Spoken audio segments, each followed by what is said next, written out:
الحمد للہ رب العالمین والصلاة والسلام علی خاتم الانبیاء والمرسلین وعلی آلہ وصحبہ ومن تبعہم بإحسان الی یوم الدین، اما بعد۔ اللہ تعالیٰ کا فضل و کرم ہے، عظیم احسان ہے کہ ہم لوگ سیرت کے اس اجلاس میں شریک ہیں۔ یہ اللہ تعالیٰ کی نعمت ہے۔ اللہ تعالیٰ نے اس مجلس میں جو ہم کو بٹھایا ہے، یہ اللہ کی نعمت ہے۔ اس پر مجھے اور آپ کو اللہ کا شکر ادا کرنا چاہیے۔ آج کے اس مجلس میں ہمارے ساتھ معرکہ موتا، کیا نام ہے؟ موتا، میم کے غمہ پیش کے ساتھ موتا۔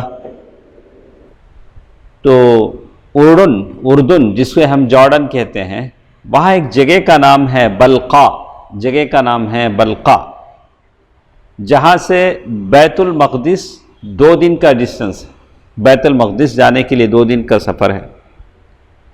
تو یہ جو معرکہ موتا ہے، سب سے بڑا خون ریز معرکہ تھا، جس میں اگر دونوں طرف کی تعداد آپ سمجھیں گے تو حیران رہ جائیں گے۔ ایک طرف کتنی فوج تھی، صحابہ کتنے تھے، بالکل بیلنس کی کوئی شکل ہی نہیں تھی۔ ایک طرف بہت زیادہ کافروں کی تعداد، دوسری طرف چند مسلمان۔ کیسے اللہ نے مدد کی؟ یہ سب سے بڑا خون ریز، یہ سب سے بڑی خون ریز جنگ تھی جو اللہ کے نبی صلی اللہ علیہ وسلم کی زندگی میں پیش آئی، لیکن اللہ کے نبی صلی اللہ علیہ وسلم اس معرکے میں نہیں ہیں، شامل نہیں۔ تو لیکن یہ جو معرکہ تھا، یہ جو جنگ تھی، یہ گیٹ وے ثابت ہوئی دوسری جو عیسائی ممالک کی فتوحات کے لیے، ایک گیٹ وے کی حیثیت سے۔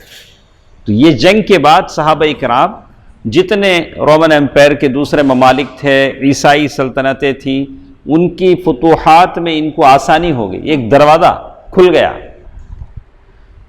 تو یہ جنگ معرکہ موتا 8 سن ہجری مطابق اگست یا سپٹمبر 630 پر 9 عیسوی۔ تو ہر معرکے کا ایک ریزن ہوتا ہے، ایک سبب ہوتا ہے۔ تو اس معرکے کا سبب کیا تھا؟ اللہ کے نبی صلی اللہ علیہ وسلم نے جہاں بہت سارے لوگوں کو خط بھیجے، تو ایک خط میرے نبی نے حاکم بصرہ کا جو حاکم گورنر تھا، اس کو بھیجا حارث بن عمیر ازدی۔ صحابی کیا ہیں؟ حارث بن عمیر ازدی۔ ان کو دے کر بھیجا کہ یہ خط آپ لے جائیں۔ تو یہ جو بصرہ کا جو گورنر تھا، اس کو مقرر کرنے والا الگ تھا، قیصر روم کے گورنر شرحبیل بن عمرو غسانی۔ تو اس نے کیا کیا؟ وہ خط بھیجا تھا حاکم بصرہ کی طرف، ڈائریکٹ حاکم بصرہ تک نہیں جاتا ہے، اس سے جو دوسرا نیچے کا گورنر ہے شرحبیل بن عمرو غسانی، اس تک یہ خط پہلے پہنچتا ہے، اس کے بعد کہاں جائے گا؟ حاکم بصرہ کے پاس جائے گا۔ لیکن شرحبیل بن عمرو غسانی، اس نے حارث بن عمیر الازدی کو باندھ دیا، مضبوطی کے ساتھ باندھ کر قتل کر دیا۔ حالانکہ سفیر قتل نہیں کیا جاتا، بہت بڑا، آج تک بھی دنیا میں ایک قانون ہے جو کیا بولتے ہیں اس کو، ڈپلومیٹک کیا بولتے ہیں، ایمبیسڈر بولتے ہیں، لیکن ایمبیسڈر آفس میں جتنے ان کے پاس پاسپورٹ بھی الگ ہوتا ہے، ڈپلومیٹک پاسپورٹ۔ تو ان کے تھوڑے ان کی مراعات ہوتے ہیں، چھوٹی چھوٹ ہوتی ہے۔ ایئرپورٹ پر جائیں گے، کہیں بھی جائیں گے، آپ کو پورا چیکنگ ہوگا، لیکن ان کو کیا ہوگا؟ آسانی کے ساتھ وہ لوگ اپنا سفر طے کریں گے، کوئی ان سے تعارض نہیں کرے گا، کوئی ان کو مارے گا، توڑے گا، ڈرائے گا نہیں، اس لیے کہ وہ ایک حکومت کی نمائندگی کرتے ہیں، ایمبیسڈر ہیں، سفیر ہیں، سفارت خانے کے ہیں، تو ان کو ایک الگ ہی اعزاز ہوتا ہے۔ لیکن شرحبیل بن عمرو غسانی نے ان کو قتل کرا دیا۔ اللہ کے رسول کے صحابی ہیں، اللہ کے نبی صلی اللہ علیہ وسلم کا خط لے کر جا رہے ہیں، لیکن قتل ہوئے۔ اور اس زمانے میں بھی سفیروں اور قاصدوں کا قتل بدترین جرم تھا اور وہ اعلان جنگ کے برابر سمجھا جاتا تھا. اگر کسی کا سفیر قتل ہوتا ہے تو اعلان جنگ کے برابر سمجھا جاتا تھا. تو اللہ کے نبی صلی اللہ علیہ وسلم کو اطلاع آئی کہ سفیر قتل کر دیے گئے. تو اللہ کے نبی صلی اللہ علیہ وسلم کو بڑی تکلیف ہوئی. فوراً نبی رحمت صلی اللہ علیہ وسلم نے 3000 کا لشکر تیار کیا. کتنے ہیں؟ 3000 صحابہ. اور غزوہ احزاب کے بعد، غزوہ خندق کے بعد یہ سب سے بڑا اسلامی لشکر تھا جو جمع ہوا تھا. کتنے؟ 3000 صحابہ کی جمعیت. اب لشکر تیار ہوا، نکل رہے ہیں جنگ کے لیے. تو اللہ کے نبی صلی اللہ علیہ وسلم نے سب سے پہلے زید بن حارثہ رضی اللہ عنہ کو مقرر کیا. زید کون ہے؟ اللہ کے نبی صلی اللہ علیہ وسلم کے منہ بولا بیٹے ہیں. انہی کو کیا کر رہے ہیں؟ امیر مقرر کر رہے ہیں. یہاں کیا ہوتا ہے ہمارے ہاں؟ اپنے لوگ بچ جائیں، دوسرے لوگ مر جائیں. ہم لوگ ایسا سوچتے ہیں لیکن اللہ کے نبی صلی اللہ علیہ وسلم کی یہ پالیسی نہیں تھی. تو وہاں ہمارے پاس پوری بچ گئے غازی، چلے گئے شہید، یہی تصور ہمارے پاس تھا. تو اللہ کے نبی صلی اللہ علیہ وسلم نے زید بن حارثہ رضی اللہ عنہ کو امیر مقرر کیا. اور فوراً کیا کہہ رہے ہیں؟ دیکھیے نبی رحمت کے الفاظ پر، اگر زید قتل کر دیے جائیں تو جعفر امیر ہوں گے. جعفر بن ابی طالب، وہ بھی اپنے، وہ بھی باہر کے نہیں. بولا کہ جعفر کیا ہوں گے؟ امیر ہوں گے. اور ایک ہی وقت دو تصور لے کر انسان جاتا ہے، صرف زندگی پر اس کا یہ نہیں ہے، بھروسہ نہیں ہے. یعنی دونوں تصور لے کر انسان جنگ کے میدان میں اترتا ہے. میرے ساتھ کچھ بھی ہو سکتا ہے. ہاں، تو اللہ کے نبی صلی اللہ علیہ وسلم فوراً کہا اگر جعفر بھی قتل کر دیے جائیں تو عبداللہ بن رواحہ رضی اللہ عنہ. کتنے ہوئے؟ زید بن حارثہ، جعفر بن ابی طالب اور عبداللہ بن رواحہ. آپ صلی اللہ علیہ وسلم نے لشکر کا جھنڈا باندھا، سفید جھنڈا، اور زید بن حارثہ رضی اللہ تعالی عنہ کے ہاتھوں میں دیا. لشکر کو آپ صلی اللہ علیہ وسلم نے وصیت فرمائی کہ جس مقام پر حضرت حارث بن عمیر الازدی قتل کیے گئے تھے، جہاں ان کا قتل ہوا، وہاں پہنچ کر سب سے پہلے لوگوں کو دعوت دیں. فوراً تلوار چلانے، نیزے چلانے، تیر چلانے، مارنے، پھوڑنے، توڑنے کی بات نہیں تھی. فرسٹ کیا ہے؟ دعویٰ. ان کو کیا کرنا؟ دعویٰ کرنا. اگر وہ اسلام قبول کر لیں تو بہتر، ورنہ اللہ سے مدد مانگیں اور لڑائی کریں. یہ دوسرا آپشن ہمارے پاس. فوراً لڑائی بڑائی، توڑو مارو، یہ سب نہیں. پہلے ہم اپنی دعوت پیش کریں گے. آپ صلی اللہ علیہ وسلم نے فرمایا کہ اللہ کے نام سے، with the name of اللہ، اللہ کے نام سے، اللہ کے راہ میں، کیا ہے؟ اللہ کے نام سے، اللہ کے راستے میں، اللہ کے ساتھ کفر کرنے والوں سے جنگ کرو. آدھے گھنٹے، ایک گھنٹے لوگ جمعہ دیتے، 45 منٹس، گھنٹے کا جمعہ، ایسا نہیں تھا وہاں. اللہ کے نبی صلی اللہ علیہ وسلم نے 3 ہی باتیں بولی: اللہ کے نام سے، اللہ کے راستے میں، اللہ کے دین کا کفر کرنے والوں کے خلاف جنگ کرو. اور جاتے جاتے نبی رحمت صلی اللہ علیہ وسلم یہ بھی کہہ رہے ہیں، دیکھو بدعہدی نہ کرنا. کیا نہیں کرنا؟ بدعہدی نہ کرنا، خیانت نہ کرنا. کسی بچے سے، اچھی طرح سنو، کسی بچے اور عورت اور انتہائی عمر رسیدہ بوڑھے کو، کوئی سٹیزن، کوئی بہت عمر کا بوڑھا آدمی ہے، بوڑھی عورت ہے، اور اسی طرح گرجے میں رہنے والے تارک الدنیا کو قتل نہ کرنا. کسی قتل نہیں کرنے کی بات اللہ کے نبی صلی اللہ علیہ وسلم. عورت، بچہ، بوڑھا جو چرچ میں دنیا چھوڑ کے چرچ میں سنیاسی لیا ہوا ہے، دنیا سے کوئی تعلق نہیں ہے، چرچ میں بیٹھ کے اپنے اس کی عبادت کرو، اسے بھی کیا نہیں کرو؟ قتل نہیں کرو. سبحان اللہ، سبحان اللہ. یہاں تو ظالموں نے حاملہ عورتوں کو بھی نہیں چھوڑا، بوڑھی عورتوں کو نہیں چھوڑا، 80-70 سال کی بوڑھی عورتیں، ہاں، لیکن اللہ کے نبی صلی اللہ علیہ وسلم کی تعلیمات دیکھیے، عورت چاہے کوئی کسی بھی عمر کی ہو، عورت کا کتنا احترام ہمارے پاس، شاید دنیا کے کسی مذہب نے عورت کو وہ درجہ، وہ احترام دیا ہو جو میرے نبی نے، صاحب شریعت نے دیا۔ کہا کہ عورت، بچے، انتہائی عمر رسیدہ، بوڑھے اور گرجا گھر میں چرچ میں بیٹھے ہوئے پوپ، ان کو کیا نہیں کرنا؟ قتل نہیں کرنا۔ اور ساتھ ساتھ دیکھیے، یہ تو رحم ہے اللہ کے نبی صلی اللہ علیہ وسلم جن کو رحیم کا ٹائٹل قرآن نے دیا، لیکن ساتھ ساتھ کیا کہا؟ کھجور کا درخت کیا نہیں کاٹنا؟ یہ سب پبلک کے لیے فائدے کی چیزیں ہیں۔ کھجور کا درخت نہ کاٹنا، اور کوئی درخت نہ کاٹنا جس کے سائے میں لوگ بیٹھتے ہوں، اور کسی عمارت کو منہدم نہ کرنا۔ معلوم نہیں کون سی عمارت کس کے فائدے کی ہے، اس عمارت کو نہیں ڈھانا۔ ایسی نصیحتیں آپ نے کبھی سنی؟ لوگ جنگ پر جا رہے ہیں، جرنیل جنگ پر جرنیلوں کو اللہ کے نبی صلی اللہ علیہ وسلم وصیت فرما رہے ہیں۔ اب یہ ساری نصیحتیں، پند و نصائح پلوں میں لے کر لشکر روانہ ہوا، تو لوگوں نے آ کر رسول اللہ صلی اللہ علیہ وسلم کے جو سپہ سالار مقرر ہیں، زید بن حارثہ رضی اللہ عنہ، جعفر بن ابی طالب رضی اللہ عنہ، عبداللہ بن رواحہ رضی اللہ تعالی عنہ، ان کو الوداع کہا، دعائیں دی۔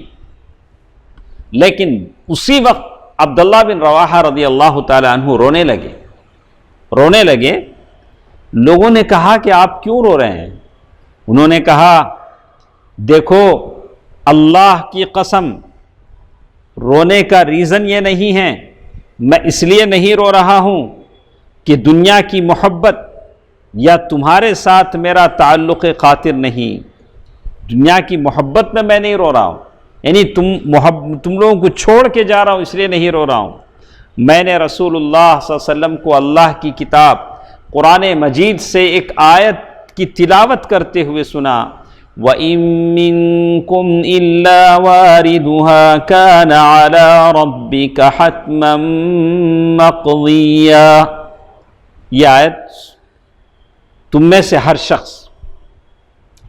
ہر شخص بولے تو کون اکرم؟ میں اور آپ، وہی نا مطلب، جب تک قرآن کو ہم ایسا نہیں سمجھیں گے ہم بدلیں گے نہیں۔ قرآن کی آیت جب بھی پڑھی جاتی ہے تو ہمارا تصور جاتا ہے صحابہ کرام کی طرف یا کسی اور کی طرف۔ قرآن یہ کہتا ہے وَإِن مِّنكُمْ إِلَّا وَارِدُهَا، تم میں سے ہر شخص جہنم پر آنے والا ہے۔ تم میں سے ہر شخص کہاں آنے والا ہے؟ إِلَّا وَارِدُهَا، مطلب جہنم میں نہیں، کہاں آنے والا ہے؟ جہنم۔ یہ تمہارے رب پر ایک لازمی اور فیصلہ کی ہوئی بات ہے۔ یہ فیصلہ کس کا ہے؟ اللہ۔ تو یہ آیت پڑھ کر انہوں نے کیا کہا؟ یہاں صرف جانے کی بات ہے، نکلنے کی بات نہیں۔ نکالنا وہاں سے ہٹانا کس کے اوپر ہے؟ اللہ کے اوپر ہے، لیکن جائیں گے سب ضرور، وہاں سے ہو کر گزریں گے، وہاں سے بچا کے نکالے گا کون؟ اللہ سبحانہ و تعالی۔ تو عبداللہ بن رواحہ رضی اللہ تعالیٰ عنہ نے فرمایا، میں نہیں جانتا کہ جہنم پر آنے کے بعد کیسے پلٹ سکوں گا۔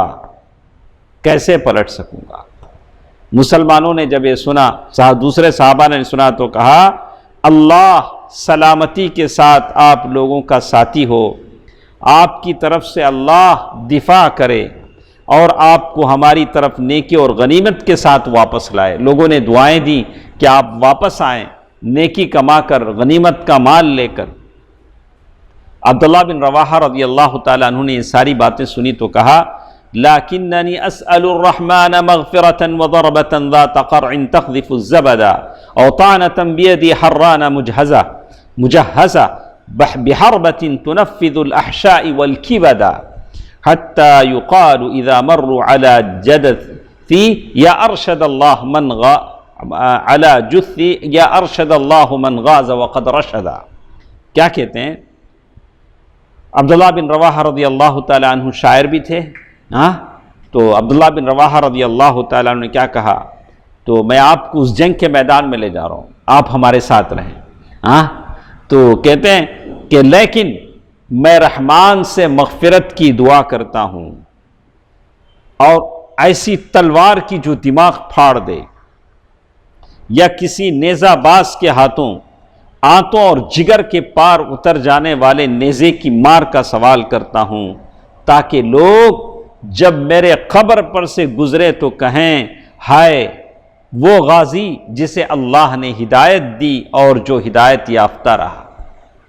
تو ان کی تمنا کیا ہے؟ عبداللہ بن رواحہ کی شہادت. اس کے بعد لشکر روانہ ہوا. رسول اللہ صلی اللہ علیہ وسلم چل کر مشایعت کر رہے ہیں. مشایعت مطلب معلوم عمران اکرم؟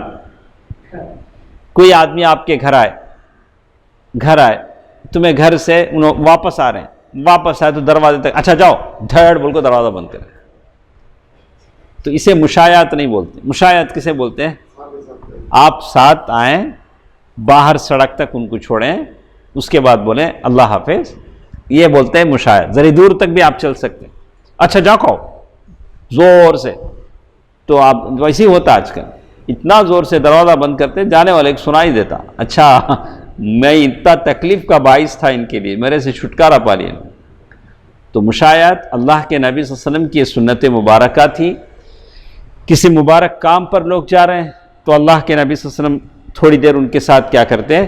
اللہ کے نبی صلی اللہ علیہ وسلم جیسے آج چل رہے ہیں، معاذ بن جبل رضی اللہ تعالیٰ عنہ کو جب یمن کا گورنر بنا کر بھیجا تو تب بھی ان کے ساتھ کیا کیے تھے؟ چلے تھے.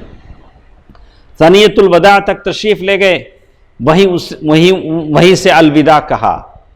اب یہ لشکر چل رہا ہے اور شمال کی طرف بڑھتا ہوا معان پہنچا، اور وہاں جا کر لشکر نے پڑاؤ ڈالا. تو وہاں پہنچ کر یہ کتنے لوگ ہیں سنا بھائی؟ 3000 کا لشکر. ان کو معلوم ہوا، تو وہ زمانے میں ایسا نہیں تھا کہ لوگ ایسے ہی چلتے تھے، یہ لوگ ان کے جاسوس ہوتے تھے، جاسوس بھیج کے سامنے والے کی خبر لیتے تھے. تو معلوم یہ ہوا کہ ہرقل قیصر روم کا جو بادشاہ تھا، بلقا کے علاقے میں معاب نامی جگہ پر 1,00,000 رومیوں کا لشکر لے کر خیمہ زن ہے. کتنے صحابہ کتنے ہیں؟ 3000. کوئی جوڑ ہو سکتا ہے؟ کوئی کیا عمران؟ 3000 کہاں، 1,00,000 کہاں؟ اور اس کے جھنڈے تلے کتنے اور قبیلے کے لوگ ہیں؟ لخم، جذام، بلقین، بحرہ اور بلی، یعنی قبائل عرب جتنے بھی ہیں کہ مزید 1,00,000 افراد بھی جمع ہو گئے. 1,00,000 وہ لے کے آیا، اور آس پاس کے پورے قبیلے کے خوب پیسے دیا رہا. نہیں آج دیتے ہیں نہیں لوگ، ان کے پاس پیسے بہت ہیں. مسلمانوں کی جو دشمن پارٹیاں ان کے پاس پیسہ بھی کیا ہے؟ بہت ہے، جی بھر کے دے رہے ہیں. تو وہ زمانے میں بھی شاید ایسے ہوا ہوگا کہ 1,00,000 اس کی اور 1,00,000 وہاں کے آس پاس کے قبیلوں. کتنے ہو گئے؟ 2,00,000. مسلمان کتنے ہیں؟ 3,000. عمران کوئی بات ہے؟ اب مسلمانوں کے حساب میں سرے سے بات نہیں تھی کہ انہیں ایک ایسے لشکر جرار سے سابقہ پیش آئے گا جسے وہ دور دراز سرزمین میں ایک دم اچانک دوچار ہو گئے تھے. مسلمانوں کے آئیڈیا میں نہیں تھا کہ اتنی بڑی تعداد ان کے سامنے آ جائے گی، اور مدینے سے دور کوئی کمک کیا بولتے اسے، سپورٹ مانگنے کا بھی چانس نہیں تھا. اب ان کے سامنے سوال تھا کہ 3,000 کا ذرا سا لشکر 2,00,000 کے ٹھانٹے مارتے ہوئے سمندر سے ٹکرا جائے یا نہیں؟ کیا 3,000 کا لشکر کا مقابلہ 2,00,000 سے ہو جائے؟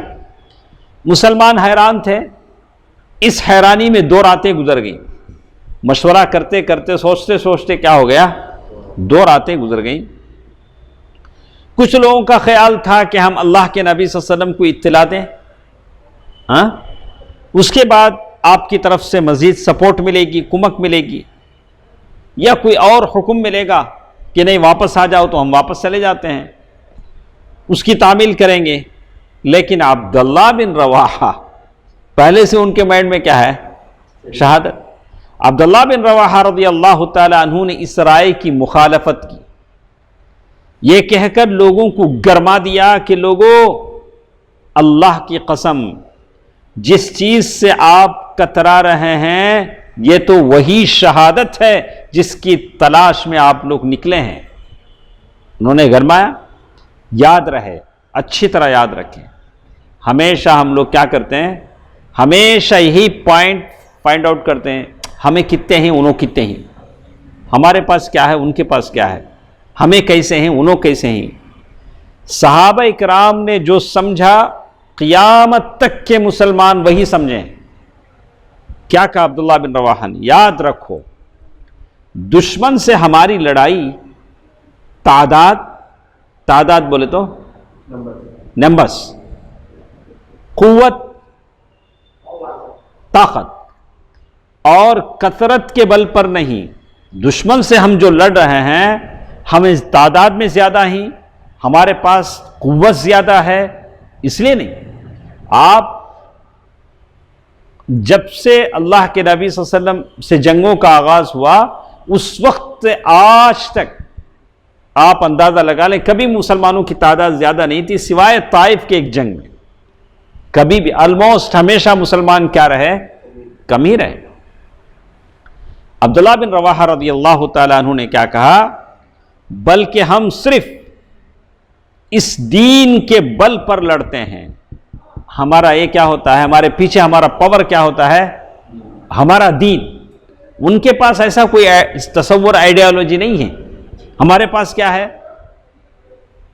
ہمارے پاس یہ ہے کہ ہمیں زندے ہیں تو غازی بن کر لوٹتے ہیں، اگر اللہ تعالیٰ موت دیتا ہے تو ہم کیا ہے؟ اچھا، تو کہتے ہیں، تو انہوں نے کہا کہ ہم لوگ کس بل بوتے پر لڑتے ہیں؟ دین کے بل بوتے پر لڑتے ہیں۔ ہمیشہ اس کو یاد رکھیں، ہمیں طاقت، قوت، کثرت اس کے حساب سے نہیں لڑتے۔ ہماری لڑائی کس کے بل بوتے پر ہوتی ہے؟ دین کے بل بوتے پر ہوتی ہے، جس سے اللہ نے ہم کو مشرف کیا ہے، جو دین ہم کو اللہ تعالیٰ نے دیا ہے۔ اس لیے چلیے آگے بڑھیے، ہمیں دو بھلائیوں میں سے ایک بھلائی اللہ تعالیٰ حاصل دے کر رہے گا۔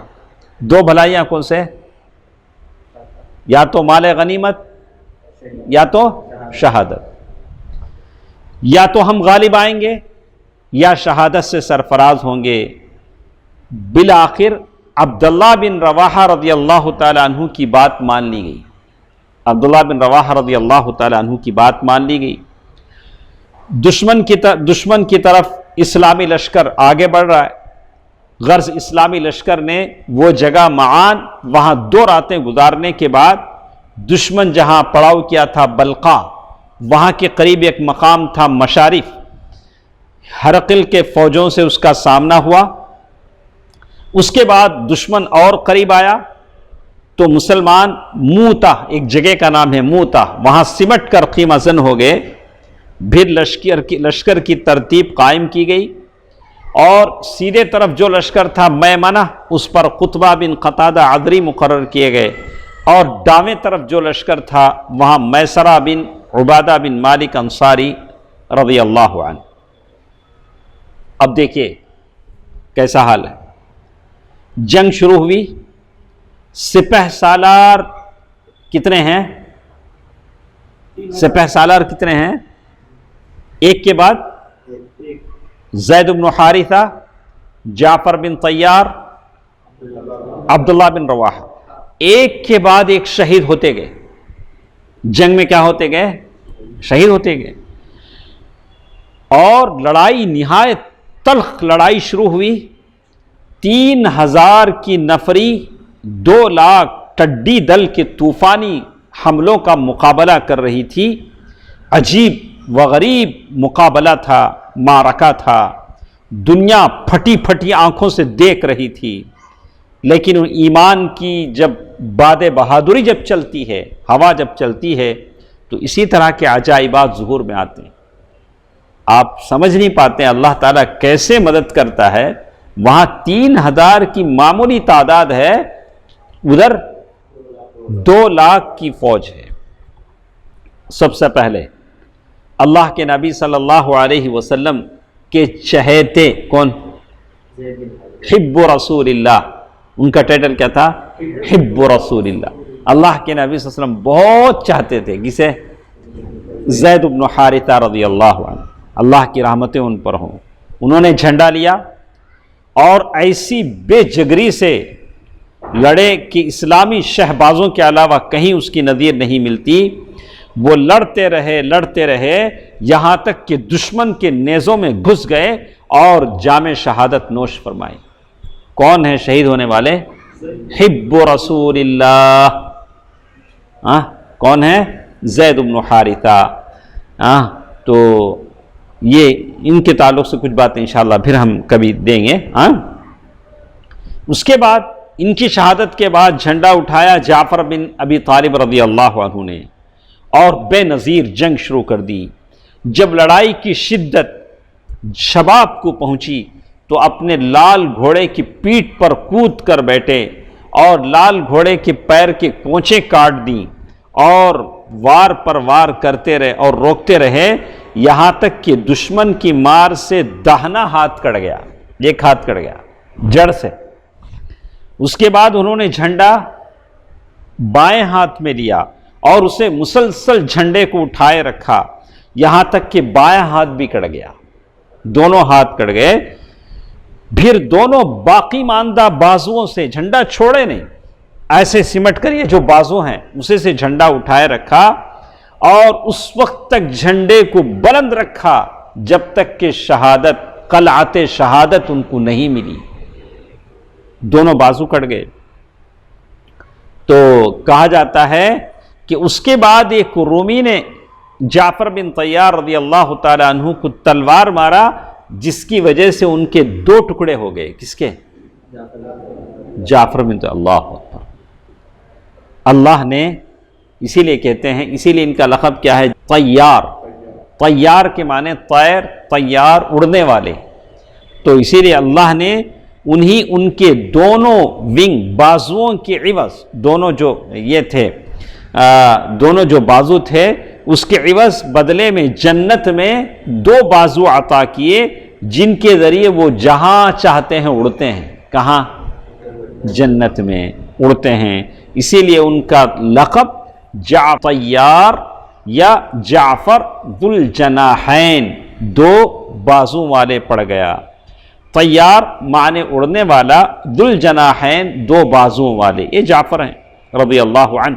امام بخاری رحمہ اللہ نے نافع کے واسطے سے ابن عمر رضی اللہ تعالی عنہ کا یہ بیان روایت کیا ہے کہ میں نے جنگ موتا کے روز جعفر کے پاس جبکہ وہ شہید ہو چکے تھے کھڑے ہو کر ان کے جسم پر نیزے اور تلوار کے 50 زخم گنے ہیں۔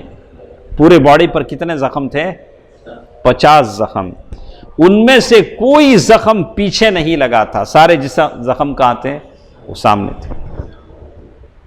ایک دوسری روایت میں ابن عمر رضی اللہ تعالی عنہ کا یہ بیان اس طرح ہے کہ میں اس غزوے میں مسلمانوں کے ساتھ تھا، ہم نے جعفر بن ابی طالب رضی اللہ تعالی عنہ کو تلاش کیا تو انہی مقتولین میں پایا، ان کے جسم میں نیزے اور تیر کے 90 سے زیادہ زخم تھے۔ کبھی 50 کہا گیا، کبھی کتنے؟ 90۔ اور سارے زخم سامنے تھے، پیچھے نہیں تھا، وہ پیٹھ بتانے والے نہیں تھے۔ اس طرح کی شجاعت و بصالت سے بھرپور جنگ کے بعد حضرت جعفر رضی اللہ عنہ بھی شہید کر دیے گئے۔ اب باری کس کی تھی؟ عبداللہ بن رواحہ رضی اللہ تعالیٰ عنہ کی۔ انہوں نے جھنڈا اٹھایا اور اپنے گھوڑے پر سوار آگے بڑھے اور اپنے آپ کو مقابلے کے لیے آمادہ کرنے لگے۔ لوگوں سے کہا، کیا بولے؟ آؤ، مقابلہ کرنے لگے۔ لیکن انہیں کسی قدر ہچکچاہٹ ہوئی، حتیٰ کہ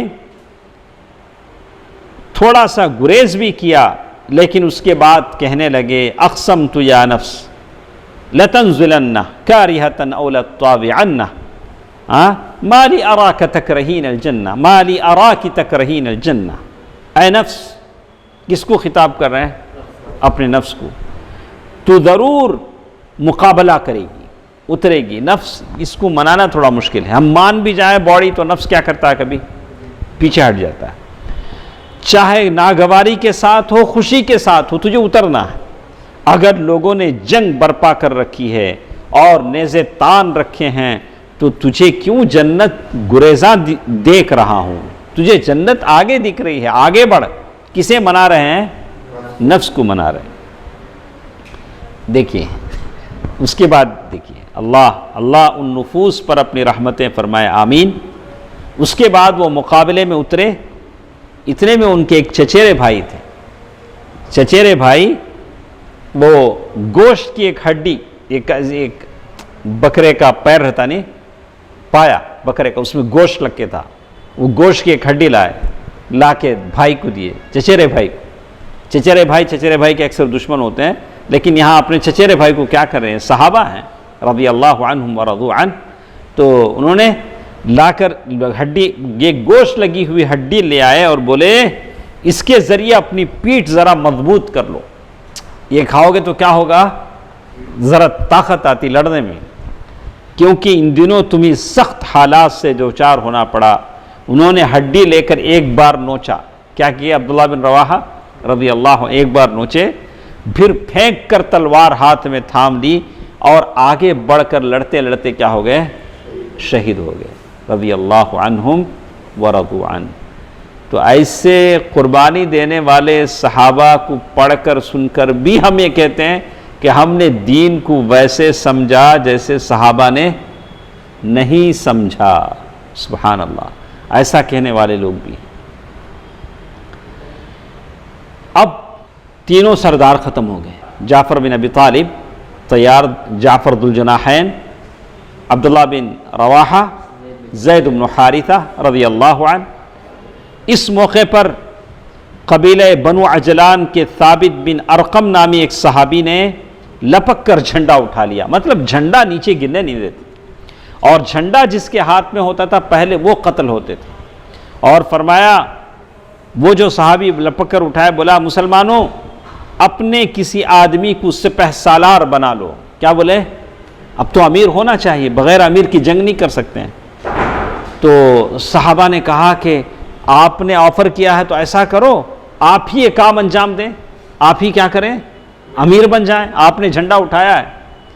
تو انہوں نے کہا کہ یہ کام میں نہیں کر سکوں گا. انہوں نے خود کہہ دیا کہ یہ کام میں نہیں کر سکوں گا. تو جیسے لکھا کہ اس موقع پر قبیلہ بنو عجلان کے ثابت بن ارقم نامی ایک صحابی نے لپک کر جھنڈا اٹھا لیا اور فرمایا مسلمانوں اپنے کسی آدمی کو سپہ سالار بنا لو. صحابہ اکرام نے کیا کہا؟ آپ خود یہ کام انجام دیں. تو انہوں نے کہا کہ میں یہ کام نہیں کر سکوں گا. اس کے بعد صحابہ اکرام نے حضرت خالد بن الولید رضی اللہ عنہ کو منتخب فرمایا. خالد بن الولید رضی اللہ عنہ وہ صحابی ہیں جن کی وجہ سے جنگ احد میں کایا پلٹ گیا تھا. تو انہوں نے جھنڈا لیتے ہی نہایت پرزور جنگ کی. صحیح بخاری میں خود خالد بن ولید رضی اللہ تعالیٰ عنہ سے روایت ہے کہ جنگ موتا کے روز میرے ہاتھ سے 9 تلواریں ٹوٹیں. تلوار کس کی ہوتی ہے؟ لکڑی کی، موم کی. 9 تلواریں مسلم قوم ان کی اولاد ہے. 9 تلواریں ٹوٹی. اور پھر میرے ہاتھ میں صرف یمنی بانا، یمن کے ایک چھوٹا تلوار لگاتے ہیں معلوم، یمنی چھوٹا، تو وہ بچ گیا تھا. وہی ایک چیز بچی تھی. تو اور ایک یمنی بانا میرے سے چپک کر رہ گیا تھا. اب یہ سارے حالات یہاں مشارف نامی جگہ میں ہو رہا ہے. اللہ کے نبی صلی اللہ علیہ وسلم کوسوں دور چند صحابہ کے ساتھ مدینے میں ہیں. یہاں کیا ہو رہا ہے اتنی دور؟ اللہ کے نبی صلی اللہ علیہ وسلم کو تو اللہ کہتے ہیں میدان جنگ سے کسی قسم کی اطلاع نہیں آئی تھی، کسی صحابی کے کوئی بھیجے نہیں تھے اللہ کے نبی صلی اللہ علیہ وسلم، وحی کی بنا پر فرمایا کہ جھنڈا زید نے لے لیا۔ اللہ کے نبی صلی اللہ علیہ وسلم کو ساری باتیں وحی سے پہنچائی جا رہی تھی کہ جھنڈا کس نے لے لیا؟ زید نے لے لیا، اور وہ شہید کر دیے گئے، یہ بات بھی اللہ کے نبی صلی اللہ علیہ وسلم کو پہنچی۔ پھر جعفر نے لیا، وہ بھی شہید کر دیے گئے۔ پھر ابن رواحہ نے لیا، عبداللہ بن رواحہ نے، وہ بھی شہید کر دیے گئے۔ اللہ کے نبی صلی اللہ علیہ وسلم کی آنکھوں سے آنسو ٹپک رہے ہیں، زار و قطار اللہ کے آنسو ٹپک رہے ہیں، یہاں تک کہ جھنڈا اللہ کی تلواروں میں سے ایک تلوار نے لیا اور ایسی جنگ لڑی کہ اللہ تعالیٰ نے اسے فتح عطا فرمائی۔ اللہ تعالیٰ نے اسے، وہ کون ہے؟ سیف اللہ المسلول خالد بن ولید رضی اللہ عنہ۔ اب یہ جنگ کا خاتمہ کیسے ہوا دیکھیے، انتہائی شجاعت و بصالت اور زبردست جاں بازی اور بہادری کے باوجود یہ بات انتہائی تعجب انگیز تھی کہ مسلمانوں کا یہ چھوٹا سا لشکر 3000 کا رومیوں کے اس 2 لاکھ لشکر جرار کی طوفانی لہروں کے سامنے ڈٹ کر رہ جائے۔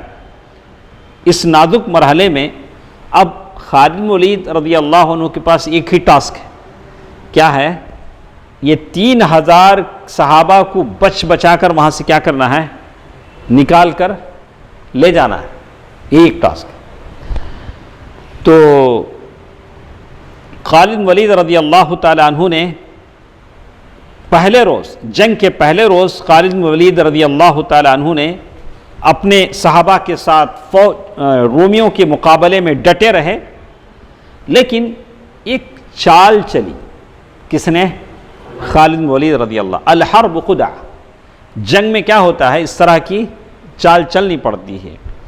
تو لیکن وہ ایسی جنگی چال کی ضرورت محسوس کر رہے تھے جس کے ذریعے سے رومی ڈر جائیں، اور اسلام کے علاوہ لوگ دوسرے کیا ہیں؟ خوف، اللہ ان کی دلوں میں کیا کرتا ہے؟ خوف بھر دیتا ہے۔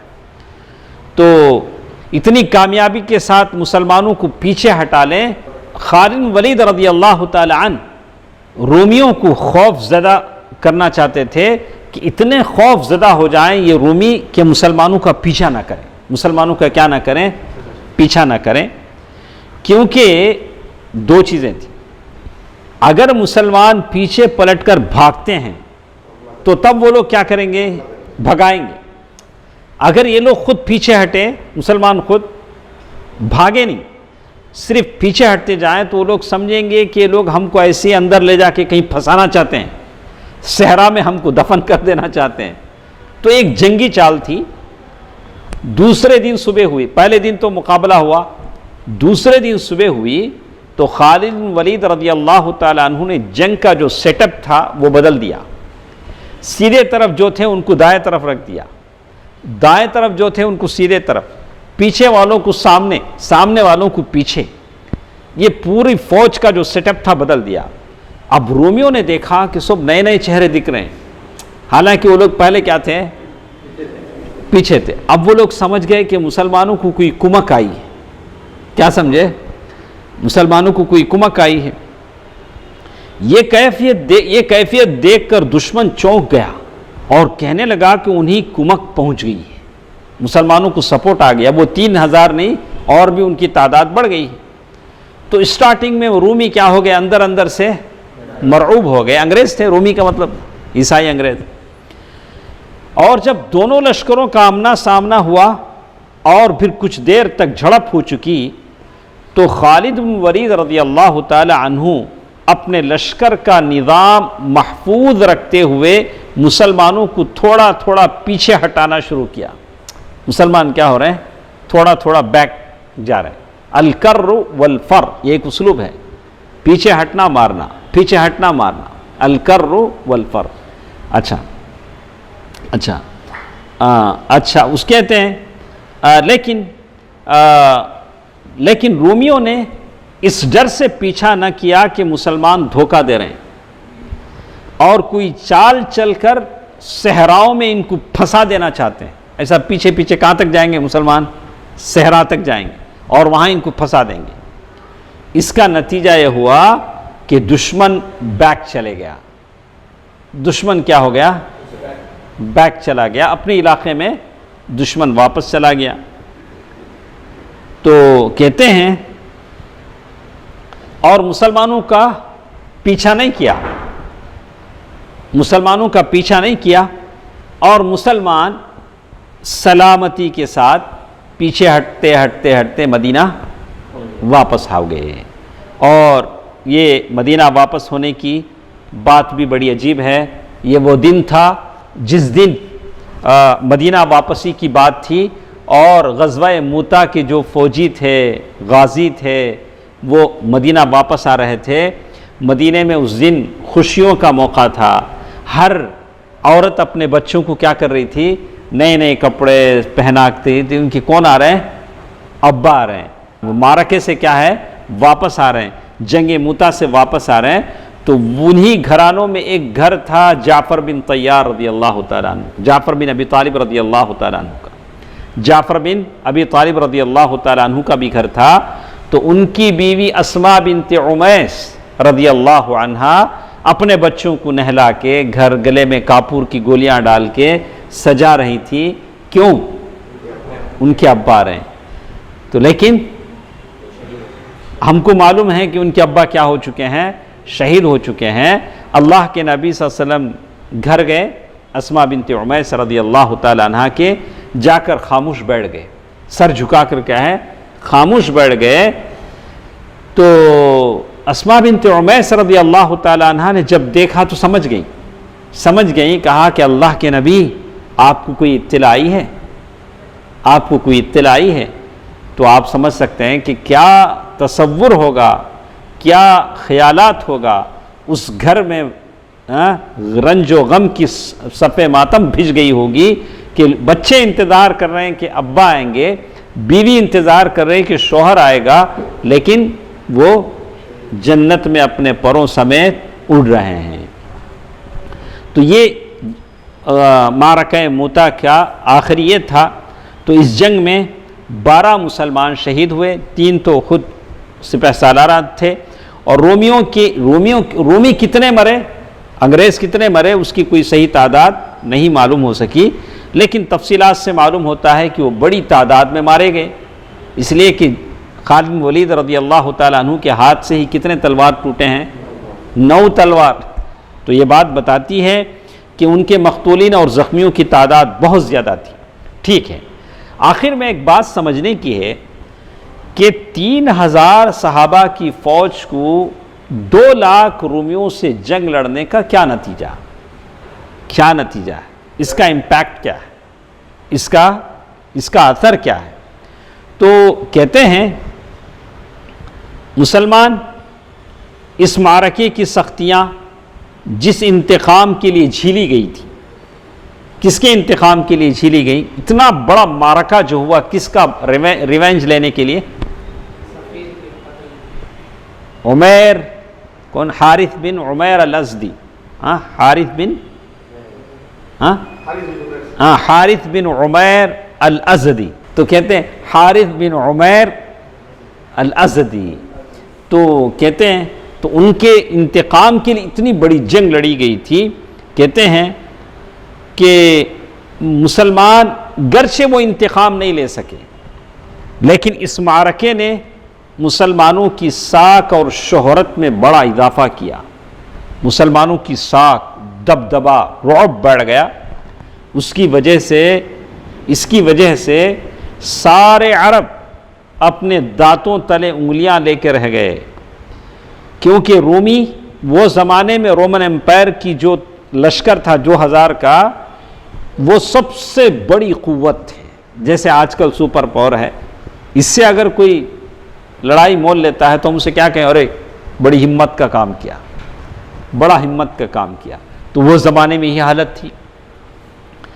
عرب سمجھتے تھے کہ رومن امپائر سے مقابلے کر لینا یہ اپنی موت، خودکشی کے مترادف ہے، اپنے آپ کو ہلاک کر لینا۔